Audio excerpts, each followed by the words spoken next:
Hoje eu gostava de falar convosco acerca da memória, porque, porque eu acho fascinante. Como é que eu hei de dizer isto? Em cada segundo, seja o que for que estejamos a viver, a nossa cabeça pensa por nós a uma velocidade estonteante. Quando nos tornamos adultos, a maneira como a informação anda aqui às voltas na nossa cabeça é digna de um Airbus. Portanto, nós pensamos muito depressa. Pensar significa pegar na informação, pôr-lhe legendas, agrupá-la, percebermos depois o que é que ela nos quer dizer, dar-lhe um nome e depois dar-lhe uma utilidade para sabermos o que é que havemos de fazer com ela. Pensamos 24 horas por dia e pensamos desde a altura em que andávamos na barriga da nossa mãe, durante muitos meses, e portanto estamos sempre a puxar pela cabeça de uma forma incansável. Puxar pela cabeça é uma coisa muito bonita, porque nós puxamos por ela, mas nós precisamos de arrumar a informação. Porque se a informação ficar solta dentro de nós, chegamos àquele patamar que agora se chama burnout e que há uns anos chamavam esgotamento nervoso. E que significa que, no fundo, temos muita informação preciosa, toda meia desarrumada dentro de nós, e precisamos de juntar as pontas para que depois tudo ganhe sentido. A ansiedade é só uma espécie de febre das coisas que nós não pensamos e das coisas que nós não dizemos. E, portanto, é como se o nosso cérebro dissesse: atenção, tens que ser mais atento, mais cuidadoso, não podes andar aí a varrer coisas para baixo do tapete, porque elas são mais indispensáveis do que podes parecer.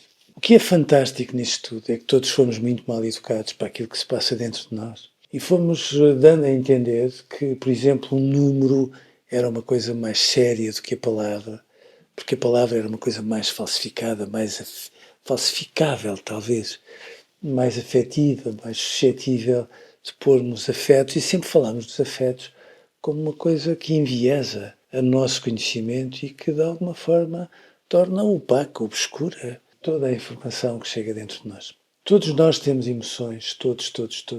É um equipamento de base, não da natureza humana, é um equipamento de base de todos os animais, pelo menos de todos os animais. E, portanto, quando nós batemos com o pé junto de um carreiro de formigas e elas ficam como baratas tontas, elas estão num episódio de stress digno de muitos dos episódios de stress que nós todos temos de vez em quando.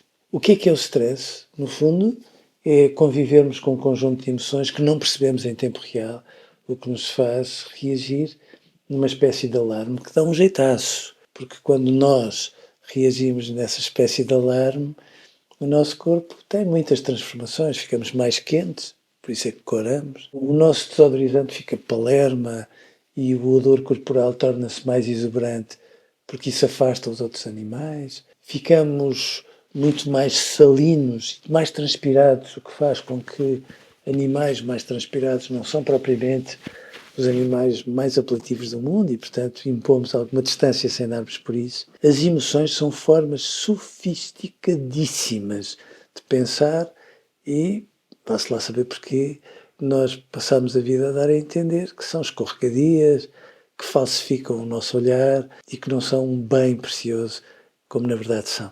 As emoções são o sistema imunitário da mente. Eu gostava que tivéssemos noção disso, mas têm uma particularidade. Elas são reações que não são só fisiológicas, são reações mentais, têm muitas vezes a ver com a sabedoria da nossa espécie. Mas como nós somos os animais sofisticados, elas produzem informação e cá está a unidade central a precisar de a pensar de uma forma sistemática. Cada vez que nós temos uma emoção, a seguir pomos-lhe uma legenda.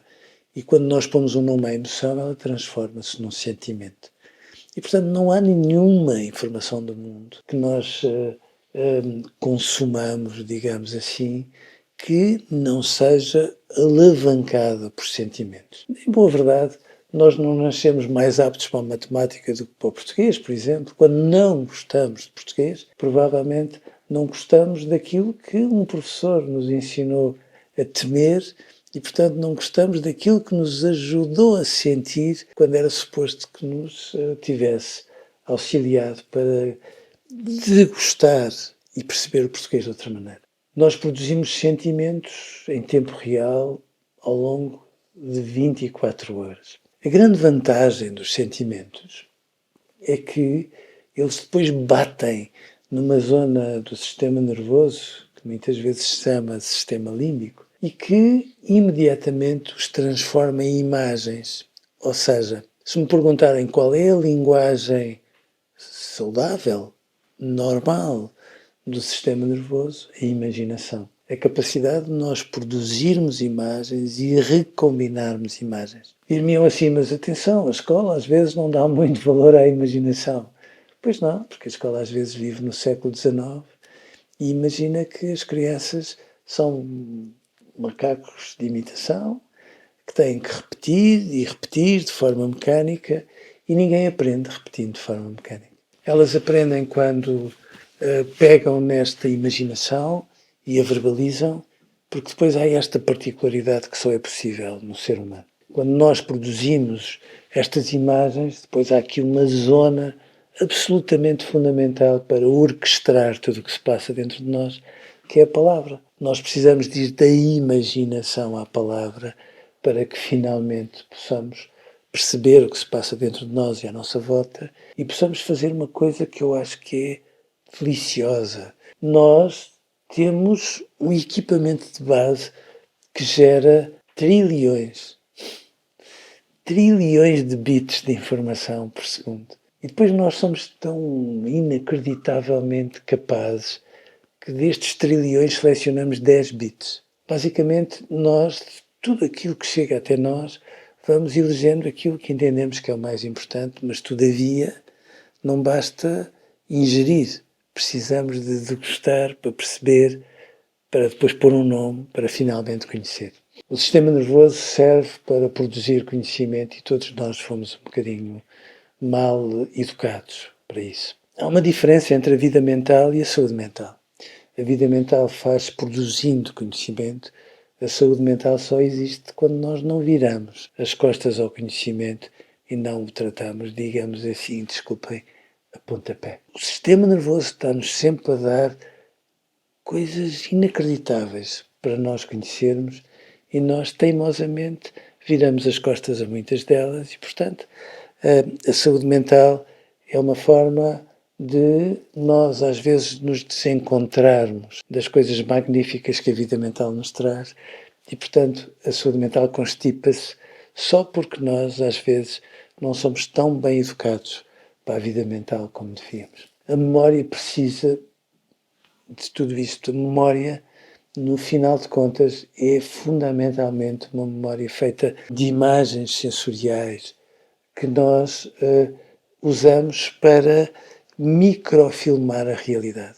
Em boa verdade é isso. A memória ocupa lugar e, portanto, a maneira melhor dela ocupar menos lugar é produzir imagens que depois se traduzem em coisas muito simples. Às vezes, quando estamos a comer uma sopa de cenoura, somos capazes de nos comover porque aquela sopa de cenoura sabe à sopa de cenoura da nossa avó e à boleia daquele sabor vamos à memória buscar tudo e mais alguma coisa que tem a nossa avó. Às vezes gostamos muito de alguém que usava aquele perfume e 30 ou 40 anos depois passamos na rua e passamos por aquele perfume e aquele perfume traz-nos a pessoa, os episódios, os encontros e os desencontros que nós vivemos e, portanto, a escola não trata como deve ser os sentimentos e não tratando como deve ser os sentimentos, não trata como deve ser a memória. A memória é indispensável para o conhecimento, mas cuidado, a função fundamental da memória é promover o esquecimento. Não me interpretem mal.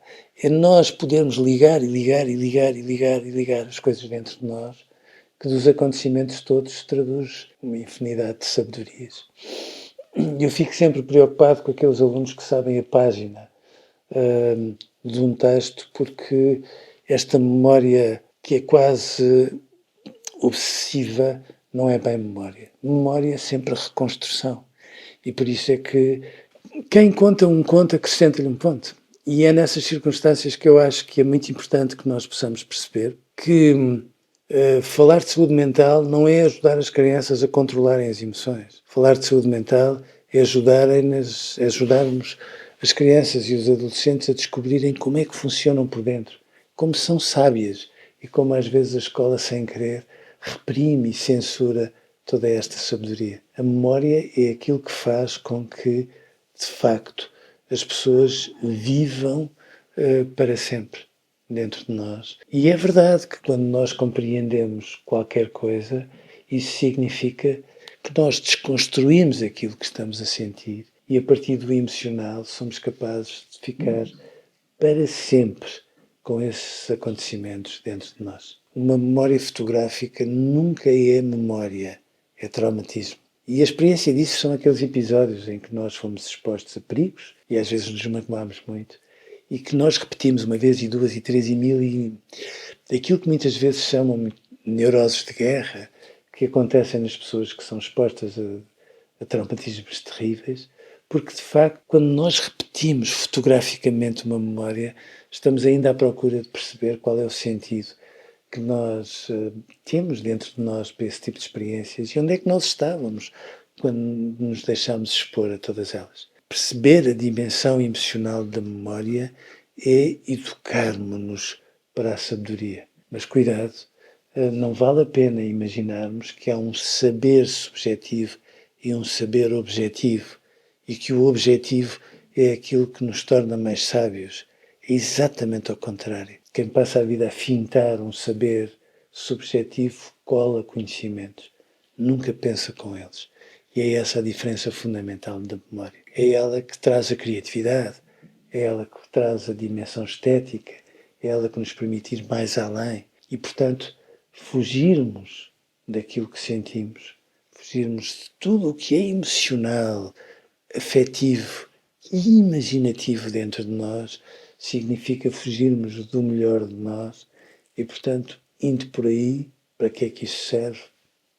Para nada, mas seguramente não serve nem para conhecer, nem para aprender, e sendo assim, a função fundamental de um professor é trazer os seus alunos a tudo aquilo que têm de mais subjetivo, porque quanto mais o verbalizam e mais o confrontam com os outros e mais fazem pontos e denominadores comuns, mais percebem que, de facto, aquilo que aparentemente é subjetivo, quando tem pontos de contacto naquilo que os outros também sentem, é aquilo que nos liga uns aos outros e que nos faz fugir menos uns dos outros e que nos leva, sobretudo, a aprender uns com os outros, que é para isso que a escola serve.